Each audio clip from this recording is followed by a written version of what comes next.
काय म्हणलं बघा, the current amplification factor of transistor is 50. म्हणजे काय दिलंय, एम्प्लिफिकेशन म्हणजे बीटा दिलाय, बीटा इज 50. ओके. त्यानंतर input resistance when use in common emitter mode is 1 kilo, म्हणजे आर आय दिले, आर आय किती दिलंय, 1 kilo ohm. Peak value of voltage so दिलंय, a peak value of AC input voltage किती आहे, it is 0.01,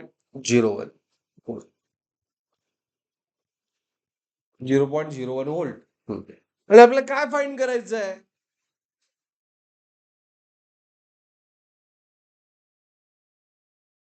as input resistance when used in common emitter one, the peak value of AC input voltage 0.01, peak value of AC input voltage of peak V is विचारलं. आता पीक is म्हटलंय आणि option मध्ये काय, सगळं ampere आहे, म्हणजे current कुठलं तर फाइंड करायचं. Is it right, as we have to find out current. Problem बरोबर आहे की नाही कोण असतो, कुठला करंट फाइंड करायचा आहे, peak of an AC input voltage, peak is IB नाही, आयबी साठी डायरेक्ट दिले ना, आयबी साठी 1 किलो वोल्ट आणि हे दिले की डायरेक्टली 0. फाईंड काय करायचं आहे, I C by I B, I C,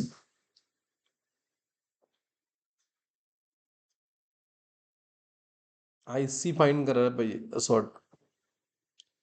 problem जरा इनकम्प्लीट आहे.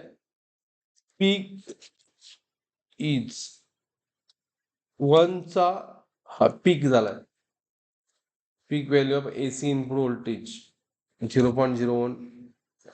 ओके. आता यांना काय म्हणायचंय बघा, एवढं व्होल्टेज आहे, इनपुट इनपुट व्होल्टेज आहे, आणि याचं पीक म्हणजे एम्प्लिफाय झालेला करंट फाइंड करायचं.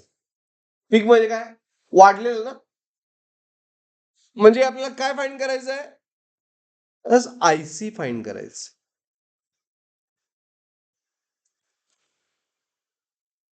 हे कळालं कसं करा, प्रॉब्लेम कळाला, प्रॉब्लेम चुकलेला नाही. पीक म्हणजे एम्प्लिफाईड झालेला करंट फाइंड करायचं. करंट का, तर ऑप्शन में करंट आहे. ओके. हा, मग बीटाचा फॉर्म्युला काय येतोय, delta I B upon peak delta I C upon delta I B. Is it right, हा बीटा फॉर्म, कारण बीटा नोन आहे. मग डेल्टा आयसी काय, म्हणजे आयसी काय येणार, peak beta into delta I B. मग डेल्टा आय बी दिलाय काय, नाही, ते व्होल्टेज दिले बघा इनपुट. हा, मग beta current is voltage upon resistance, right. Beta 50 आहे, व्होल्टेज किती आहे, voltage is 0.01, 0.01, and resistance is 1 kilo, 10⁻³